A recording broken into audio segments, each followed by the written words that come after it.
Bem-vindo ao canal Fatos Desconhecidos. Eu sou a Amanda Constantino e é uma grande felicidade te receber por aqui. Se você recebesse um poder ilimitado que reagiria de acordo com os desejos mais profundos do seu coração, aqueles escondidos e esquecidos, será que você se tornaria uma boa ou uma má pessoa? Quem cresceu nos anos 90 ou 2000, com certeza assistiu ao filme, ao desenho ou leu as histórias em quadrinhos do Máscara.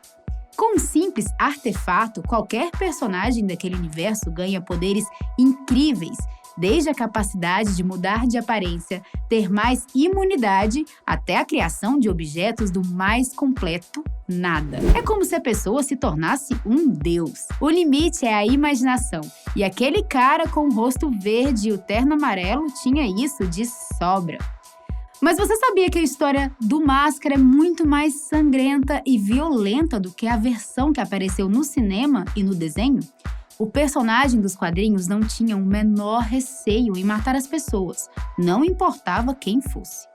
Muitas vezes, ele era movido simplesmente pela vingança, e se alguém entrasse no seu caminho, talvez não sobrevivesse para contar a história. Tudo começou em 1982, quando um cara chamado Mike Richardson apareceu com o conceito base do personagem, um vigilante insano que mistura dois personagens da DC Comics, o Coringa e o Rastejante. A ideia ganhou vida pela primeira vez em 85, na publicação amadora APA 5, só que foi apenas quando Richardson fundou a Dark Horse Comics, em 86, que o personagem teve mais espaço. A editora logo lançou a série Dark Horse Presents, com as histórias de vários personagens diferentes. Com isso, Mike chamou o artista Mark Badger para dar uma repaginada no personagem. Foi então que surgiu Mask, um nome escolhido por Badger, que não agradou muito Mike, mas que acabou sendo usado durante o ano que durou essa nova versão.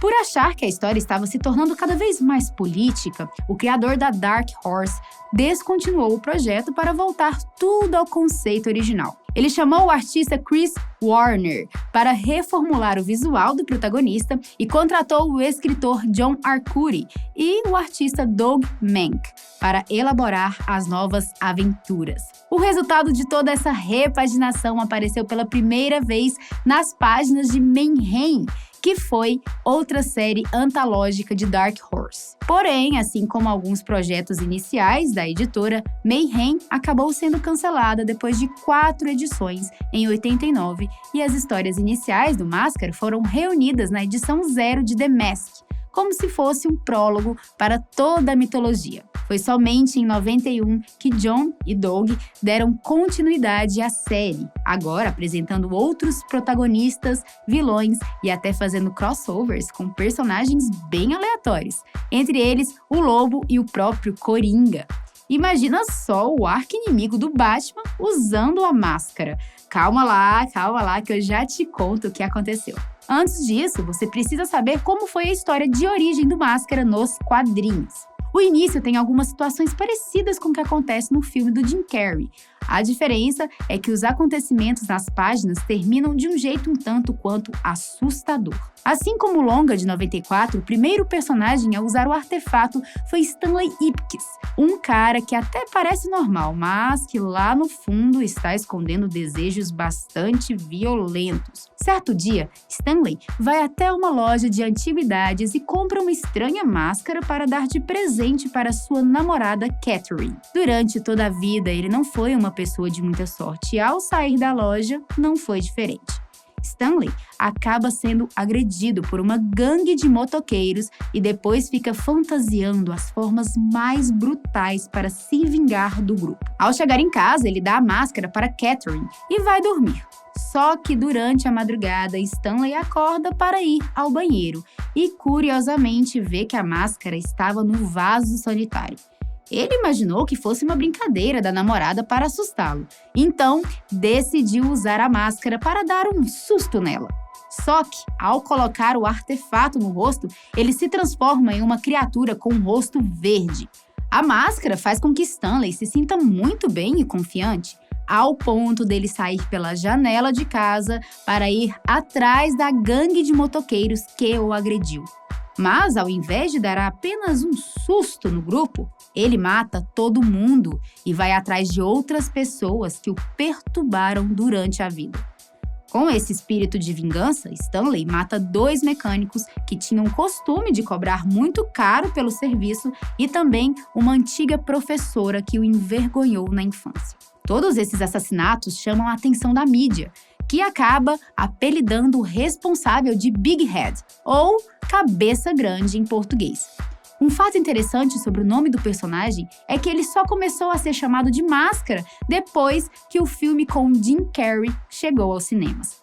Os quadrinhos até tinham Máscara no título, só que era uma referência apenas ao artefato.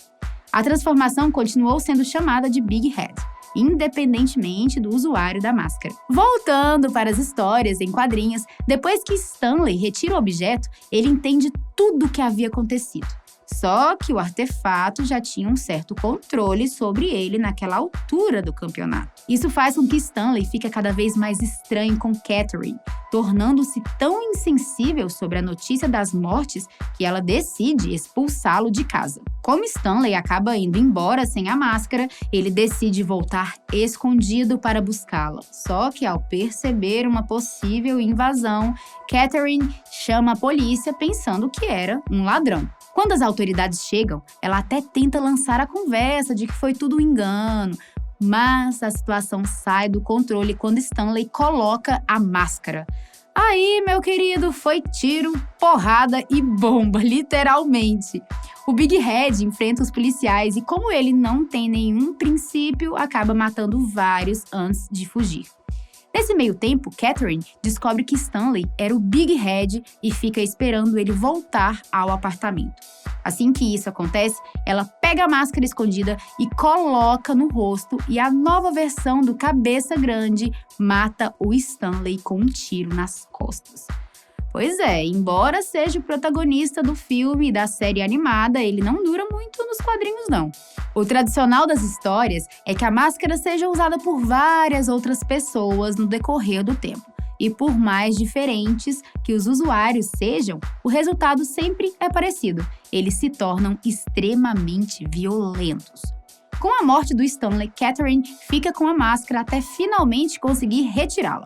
Só então, ela leva o artefato para o famoso tenente Calloway, para que ele a escondesse e não deixasse que outra pessoa a usasse. Catherine até o alerta sobre o perigo do objeto, mas Calloway não leva os avisos em consideração por achar que ela estava passando por um momento de estresse. Ao experimentar a máscara, o tenente se transforma em um novo Big Head e decide seguir por um caminho diferente do Stanley. Ao invés de se vingar de pessoas do passado, Calloway vai atrás dos senhores do crime da cidade que tanto dificultaram seu trabalho como policial. Por mais que no fundo o tenente tivesse boas intenções, afinal ele queria acabar com o crime, o artefato faz com que ele fique cada vez mais violento, da mesma forma que aconteceu com Stanley. A única pessoa que conseguia ferir o Big Head Calloway era um tal de Walter, um homem que não demonstrava dor, não falava e queria vingança pela morte de seus chefes. Inevitavelmente, a polícia acaba enfrentando o novo Big Head, e é nesse momento que acontece uma virada na história. Calloway estava tão afetado pela máscara que quase matou o próprio parceiro durante o conflito com a polícia. Ele, como Big Head, coloca uma dinamite dentro da boca do amigo, mas antes da explosão, percebe que a máscara estava tentando controlá-lo. Com essa revelação, Calloway foge e decide esconder a máscara em seu porão para que nem ele e mais ninguém conseguisse usá-la. Embora tenha sido uma atitude boa, o objeto vai parar na mão de várias outras pessoas depois disso, inclusive de 4 adolescentes que revezavam para se transformar no Big Head.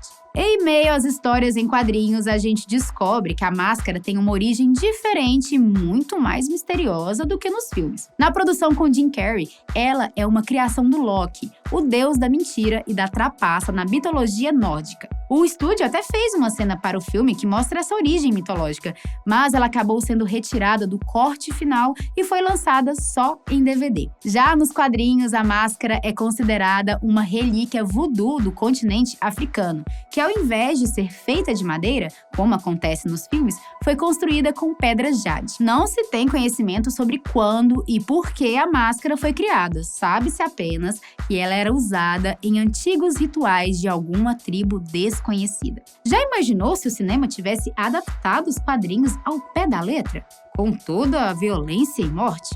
Olha, talvez você se surpreenda em saber que isso quase aconteceu.